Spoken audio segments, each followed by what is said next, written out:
Welcome to another smashing episode of Business and Leadership Stories. It's me, Hrishi K, along with my partner in rhyme and crime, Sachin Mandari from the Story Co. What's up, my brother? All good, Hrishi. Look forward to our conversation today. It's quite crazy. You've just mentioned Nawaz Siddiqui, the actor. I had the good fortune of spending time with him again. Okay. 3 days ago, he has a movie out on a streaming service. It's shot in a little village in Himachal called Rohtu Ki Beli. Okay. And it actually exists, and he says that he can hear the sound of silence there. Of course, they rechristened it as Rohtu Ki Raz because it's a bit of a murder mystery, and he plays a very troubled cop. And he was talking about how it was such a difficult job to make it, and sometimes he does feel disillusioned because smaller films don't get their due, but thank God for OTT. You know, the discussion that we were going to have today is about Nawaz, and I think he spoke about how difficult it is for making these kind of movies. But his life story, I have read, has been equally difficult. He's struggled through many years. Actually, back in 2004, if I'm not wrong, he was so broke because he had got some two-bit roles after graduating from National School of Drama. But he was so broke that he went to a senior from NSD and asked him if he could stay with him in his house because he had no money to pay for rent. The senior apparently agreed, but on one condition, and that condition was that Nawaz would have to cook meals for him 3 times a day. The funny part is that Nawaz agreed. He actually started cooking for his senior so that he could live with him in that place, and things turned around for him much later when he got noticed by Roger Ebert, the American critic. There was a movie called Kites or Kite. His role was noticed, and after that he got fantastic roles like the one in Kahani, and then of course Faisal Khan from Gangs of Wasipur, and he has not looked back.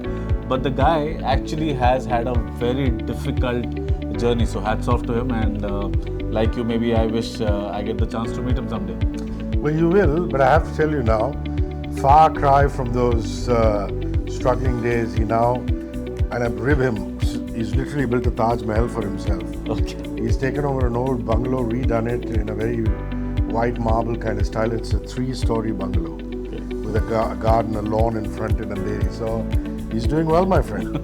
But I think the whole deal is, instead of sitting and waiting for the good times to happen and for great roles to happen, he just kept doing all the parts that he got, small little parts. And therein is the marketing or the communication tip for the day.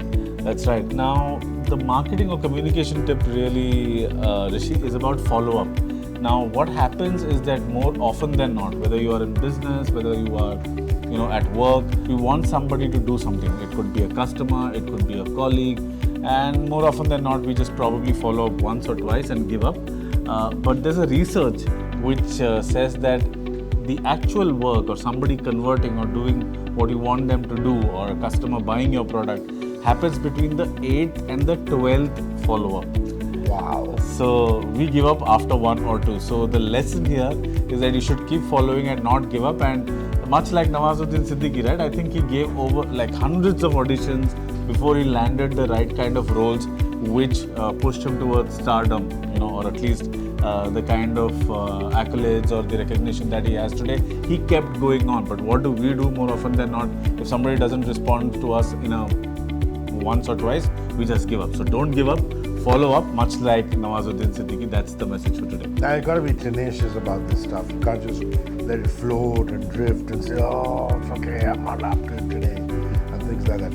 Sachin Mandari mentors employees, mentors managers, and he has a very unique way of doing it. He tells stories and ascertains certain benefits from the story that could apply to your work life. And really, if it applies to your work life, eventually it will apply to your personal life too.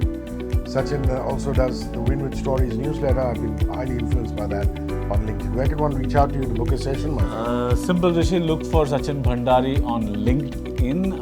And if you go to my profile, there's a link which says get in touch or stay in touch. Click on that. You can either subscribe to my newsletter, or you can also book a 30-minute call with me to discuss how I can come and help your team or your organization win with stories. Super stuff. I'm going to see you next week. Yeah? Look Cheers. forward to it.